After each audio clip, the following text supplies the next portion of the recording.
অনেকেই আমাদের কাছে ফোন দিয়ে বিসমিল্লাহ ছাড়া দুরুদ পড়া যাবে কিনা, অনেকেই আমাদের কাছে ফোন দিয়ে প্রশ্ন করেন, হুজুর দুরুদ শরীফের আগে বিসমিল্লাহ পড়তে হবে কিনা। মনে রাখবেন, বিসমিল্লাহ কিন্তু খুবই গুরুত্বপূর্ণ একটি আমল। প্রত্যেকটা কাজের শুরুতে বিসমিল্লাহ পড়লে ওই কাজে আল্লাহ তাআলা বরকত দিয়ে থাকেন। নবীজি সাল্লাল্লাহু আলাইহি সাল্লাম নিজে জানিয়ে দিয়েছেন, প্রতিটি কাজের শুরুতে তোমরা বিসমিল্লাহ পড়ো। এমনকি পবিত্র কোরআনুল কারীমের ভিতরে 114টি সূরা রয়েছে, প্রতিটি সূরার আগে কিন্তু বিসমিল্লাহির রহমানির রহিম আছে। এবং যেই কাজের শুরুতে বিসমিল্লাহ পড়া হয়, একটি সূরা বাদে সকল সূরায় কিন্তু বিসমিল্লাহ আছে। প্রতিটি কাজের শুরুতে বিসমিল্লাহ পড়লে কাজে বরকত হয়।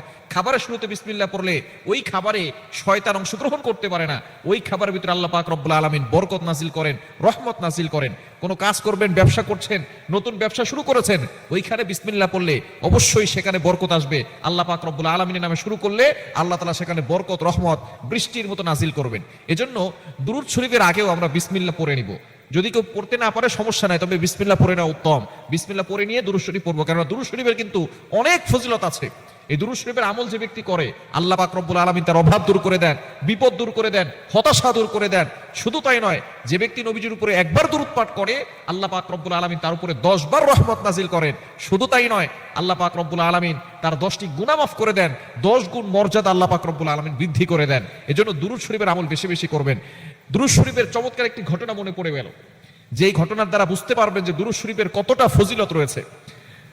আল্লামা শিবলি রহমাতুল্লাহি আলাইহি তিনি বলেন, আমি একবার হজ করার সময় দেখি এক যুবক কাবা তাওয়াফ করে আর বলতেছে সাল্লাল্লাহু আলাইহি ওয়াসাল্লাম, সাল্লাল্লাহু আলাইহি ওয়াসাল্লাম। কাবা শরীফ যখন তাওয়াফ করা হয় তখন কিন্তু অনেক দোয়া আছে, যেমন রব্বানা আতিনা ফিদ দুনিয়া হাসানাতাও ওয়া ফিল আখিরাতি হাসানা ওয়া কিনা আযাবান নার। তিনি দেখলেন যে যুবকটা কোনো দোয়া না পড়ে শুধু নবীজির প্রতি দুরূদ পাঠ করতেছে। আল্লামা শিবলি রহমাতুল্লাহ আলাইহি তিনি বললেন, ওই যুবক, তুমি কেন বারবার দুরূদ শরীফ পড়ো? এখানে তো রব্বানা আতিনা ফিদ দুনিয়া হাসানাতাও ওয়া ফিল আখিরাতি হাসানাতাও ওয়া কিনা আযাবান নার আরো দোয়া আছে, সেগুলো পড়তে পারো, তুমি এখানে কেন দুরূদ পড়ো?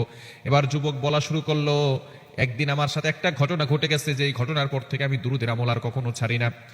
এবার সে বলা শুরু করলো, কি ঘটনা বলো? এবার সেই যুবক বলতে লাগলো, আমি আর আমার বাবা মরুভূমির প্রান্তরে রাস্তা দিয়ে হেঁটে হেঁটে যাচ্ছিলাম কোনো একটা কাজের উদ্দেশ্যে। হঠাৎ করে আমার বাবা মরুভূমির মাঝখানে দুনিয়া থেকে বিদায় নিয়ে গেল। আমার বাবা মরে যাওয়ার সাথে সাথে চেহারা ভয়ঙ্কর রূপ ধারণ করতে লাগলো। আস্তে আস্তে কেমন যেন চেহারাটা কুকুরের মতো হতে লাগলো।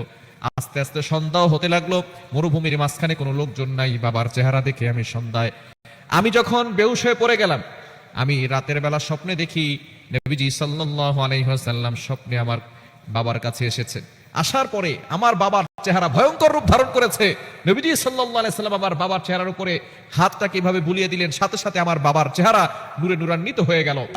ফজরে যখন হয়ে গেল, সূর্য উদয় হলো, তখন সূর্যের তাপ আমার মুখে এসে লাগলো, আমার ঘুম ভেঙে গেল। কি স্বপ্ন দেখলাম? এবার বাবার চেহারা দিকে তাকিয়ে দেখি আমার বাবার চেহারা আর ভয়ঙ্কর রূপ নেই, আমার বাবার চেহারা খুব সুন্দর হয়ে গেছে। যুবক অবাক হয়ে গেল। কিছুক্ষণ পরে দেখি লোকজন হাঁটি হাঁটি পা পা করে দূর থেকে অনেক লোকজন জানাজা পড়তে আসছে। যুবক পেরেশান হয়ে গেল, কি দেখলাম? বাবার চেহারা প্রথমে কুকুরের মতো হয়ে গেল, আবার নূরে নূরান্বিত হলো। এখন আবার দেখি অনেক মানুষ জানাজা পড়তে আসছে। একজনকে জিজ্ঞেস করেছে, তোমরা জানাজা পড়তে কিভাবে আসলো? কেউ তো তোমাদেরকে খবর দেয় নাই। এক লোক বলতেছে যে গতকালকে গায়েবী ভাবে, অদৃশ্য ভাবে কেউ আমাদের দরজায় নক দিয়েছে, এরপরে অদৃশ্য ভাবে আমাদেরকে জানিয়েছে অমুক জায়গায় একটা জানাজা আছে, এই জানাজায় যে শরীক হবে সেই জান্নাতি হয়ে যাবে। এবার যুবক তার বাবার জানাজা পড়ালো, দাফন হলো। কিন্তু সবসময় একটা প্রশ্ন, যে আমার বাবা কি এমন আমল করতো যে আমলের কারণে নবী সাল্লাল্লাহু আলাইহি ওয়াসাল্লাম নিজে এসে আমার বাবার মাথায় হাত বুলিয়ে দিয়েছে, চেহারার উপরে হাত বুলিয়ে দিয়েছে। কয়েকদিন পরে সে স্বপ্ন দেখেছে, নবী সাল্লাল্লাহু আলাইহি ওয়াসাল্লাম তাকে স্বপ্ন দেখিয়েছেন, তোমার বাবা যদিও গুনাহের কাজ করত এবং মৃত্যুর সময় তার চেহারা ভয়ঙ্কর রূপ ধারণ করেছে, কিন্তু সে প্রতিদিন আমার জন্য দুরূদ পাঠাতো, প্রতিদিন সর্বনিম্ন হলেও 100 বার আমার প্রতি দুরূদ পাঠ করত। এজন্য আমি তোমার বাবা যখন যেদিন মারা গেছে সেদিন আমার কাছে দুরূদ আসে নাই। আমি ফেরেশতাদের কাছে জিজ্ঞেস করলাম, তারা আমাকে সংবাদ জানালো তোমার বাবা মারা গেছে।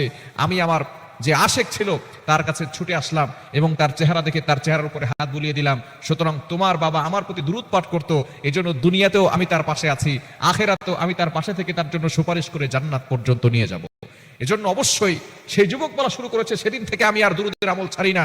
আল্লামা শিবলি রহমাতুল্লাহ আলাইহি বলেন, এই ঘটনার পর থেকে আমিও আর দুরুদের আমল কখনো ছাড়ি নাই, যত বেশি পেরেছি তত বেশি দুরুদের আমল করেছি। এজন্য দুরুদের আমল কখনো ছাড়বেন না। এই দুরুদের আমল আপনাকে বিপদ থেকে হেফাজত করবে, অভাব থেকে হেফাজত করবে, আপনার দুশ্চিন্তা দূর করে দিবে। আল্লাহ পাক রব্বুল আলামিন আপনার দোয়া কবুল করবেন। এজন্য সব সময় দুরুদের আমল করবেন এবং শুরুতে বিসমিল্লাহ পড়ে নেবেন।